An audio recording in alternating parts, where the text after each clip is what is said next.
Yo, what's up you guys? My name is Crazy Pie. In this video, we're going to be doing the opposite of what we did a few days ago. We're going to be talking about why Season 6 will potentially be really good within Fortnite. And basically, why Season 6 will be awesome. So around 2 days ago, I made a video absolutely crapping all over Fortnite Season 6 and why it could potentially ruin the game. But in this video, I'm going to be talking about why it could potentially actually be good for the game and, why it will be awesome. I'm going to play a little bit of Season 6 when it does drop. I'm not going to play a lot of it though, obviously because Black Ops 4 comes out 2 weeks after, and I am primarily a Call of Duty channel. I really do enjoy Call of Duty a lot more than Fortnite, but that's just because I've been playing Call of Duty for like the past 6 years. But I am still looking really forward to Fortnite Season 6. So with all that out of the way, let's get into the first point, which will be the meta. Now, I wasn't really a big fan of the Fortnite Season 5 meta, as mostly it revolved around the SMGs, as we do pretty much have 6 of the same SMG, which isn't bad. Honestly, I feel like they should just vault the suppressed one, or vault the actual SMG. But in all honesty, the SMG meta was literally ridiculous within Season 5. Like, you could easily kill someone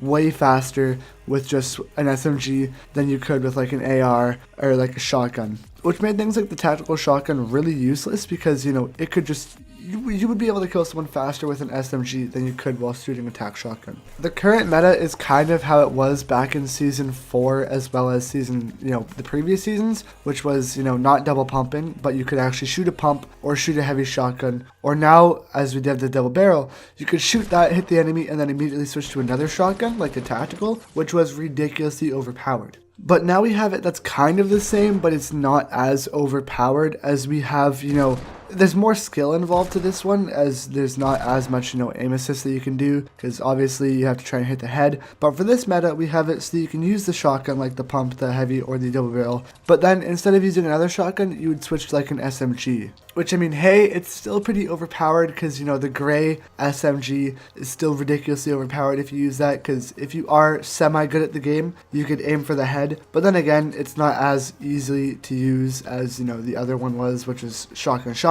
So I kind of like this one a lot better because you can easily outbuild the opponents, you know what I mean? So like instead of just being an even grounding fight, you can just build to combat the SMG, which is really overpowered. And I like it a lot because there's a lot of combats to this actual meta. So I feel like the balancing of all the guns within Season 6 will be very, very good. And as well as we have the suppressed scar, and I feel like it's a very big step in the right direction, as well as how bloom should be, because every time you take a shot, the bloom just gets bigger and bigger and bigger and bigger.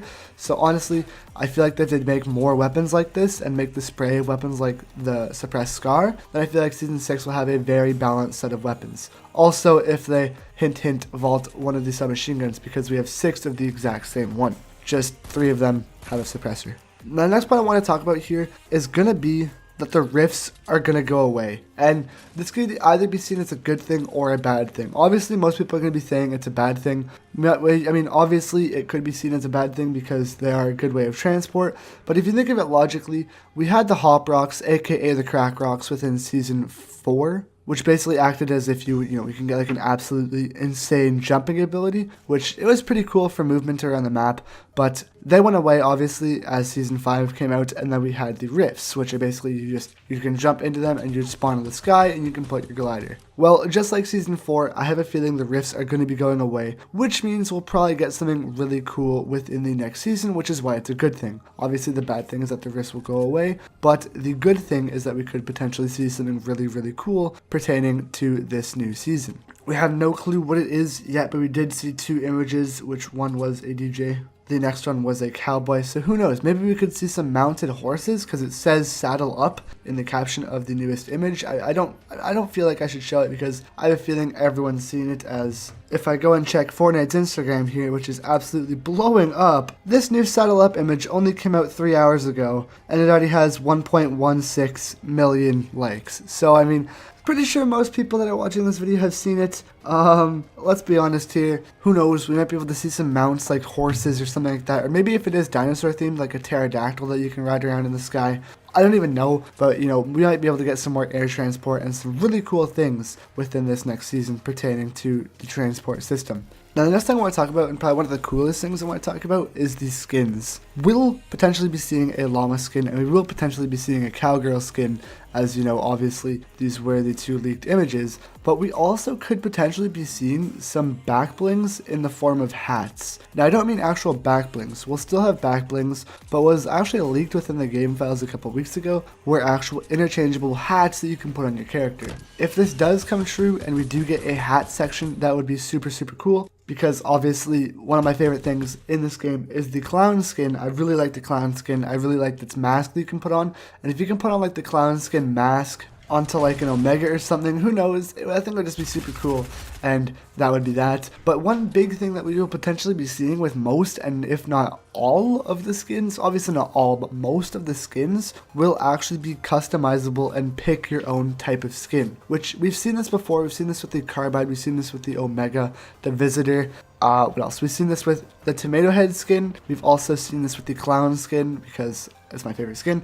Is, you know, you can have different styles for the same skin, because, you know, obviously you can play as, you know, you can put on different lights on the Omega, you can put on the Rift as well as the Ragnarok skin. You can have different styles for those skins.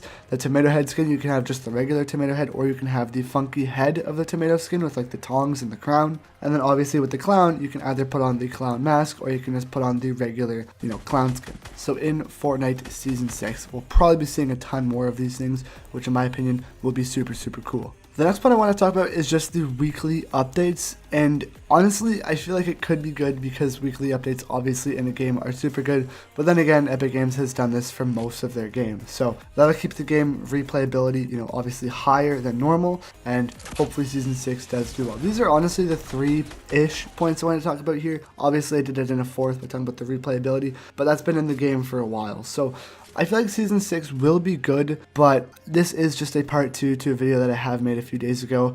I'd recommend go watching that as well, because honestly, I feel like that video does have a bigger impact than this one, as that has a lot more in-depth points. This is just, you know, 3 pretty much basic points that we could potentially be seeing that will make Season 6 really good. Obviously, there's a lot more that could make Season 6 really good, but these are just 3 points. That is a lot more points as to why it could suck. I don't think it will suck. I think it will be mediocre, if that, but I do think if these 3 things are in the game, then Season 6 could potentially be really cool. Yeah, that's just my opinion. If you guys want to start a community discussion down in the comment section below, comment what you guys feel will make Season 6 really good. I'm really welcome. I'm really down to read all of those. But yeah, thank you guys so much for watching this video. Like, subscribe down below. I'm going to hit you guys up with some Call of Duty content really soon, because that's really my passion game. I love Call of Duty a lot. It's been really stale and dry recently because we are just waiting for October 12th to release Black Ops 4. But until then, I don't really know what I'm going to upload, so it should be fun. I'll see you guys soon for another video. Peace out, you guys. Have a good night.